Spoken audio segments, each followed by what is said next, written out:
Okay, we're now going to start off by, well, next section is to fit our front brake caliper. As you see, you've got your 2 bolts in here, and there's a spacer on each bolt as well. Okay, remove your the bolts from the front caliper.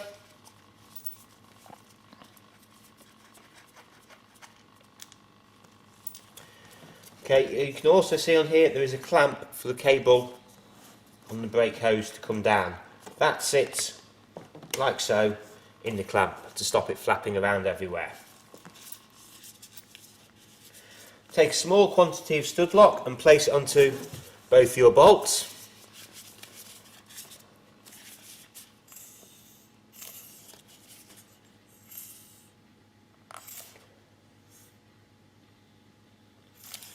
Like so. Put your bolt through the hole, followed by your spacer, and again the same for the other one. These will need a 10 spanner or socket to tighten them. Slide your caliper up and align it in the correct position, so obviously your pads are on the inside.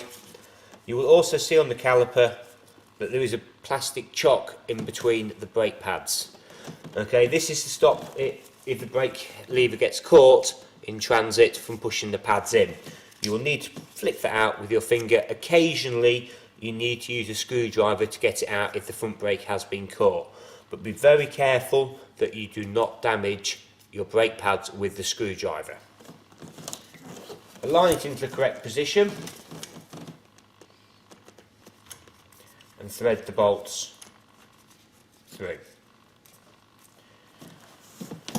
And take your 10 spanner or socket and tighten the bolts up fully. Like so.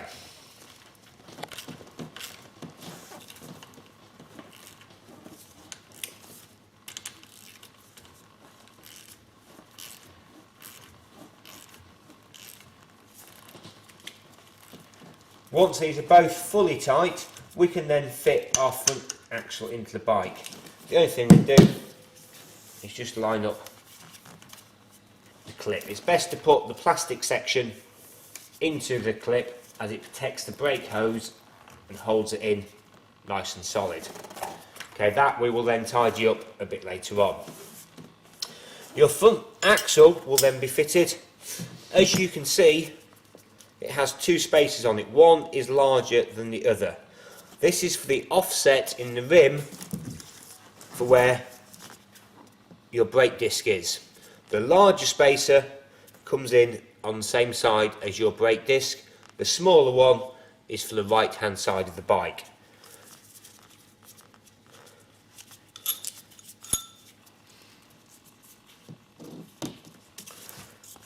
Take your front spacer, front wheel spindle, and slide it slightly through your axle, and then attach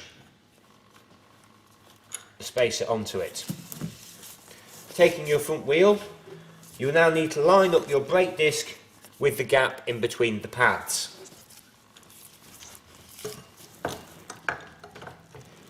As you then slide the spindle through the front wheel bearings. This can be slightly awkward sometimes to get aligned, because obviously you just need to get it neatly into the pads while trying to at the same time align it with the bearing. Once that's through and lined up, occasionally you can see that my axle is not pushing straight through.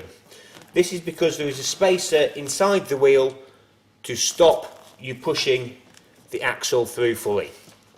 Okay, so what you need to do then is to get a screwdriver and Allen key, just pop it in from the other side and wiggle the spacer around until you can slide the bolt through.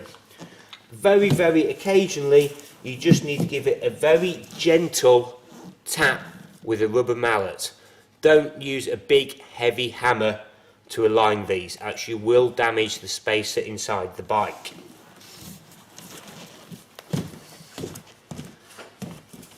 See, I've just come round to this side with a smaller Allen key, get that spindle aligned inside, and then very gently tapping my axle through, until it shows on the opposite side.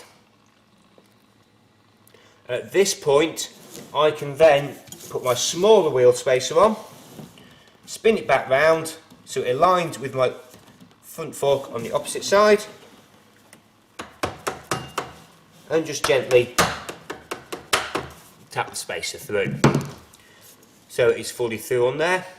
Then take your wheel nut, again if you're using stud lock, apply a small quantity of stud lock to your front axle on the threads like so,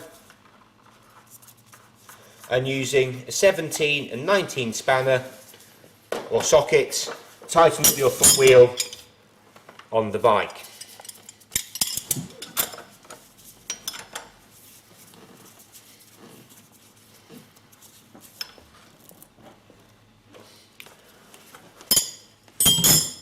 As you can see, the front wheel is now fitted into the bike.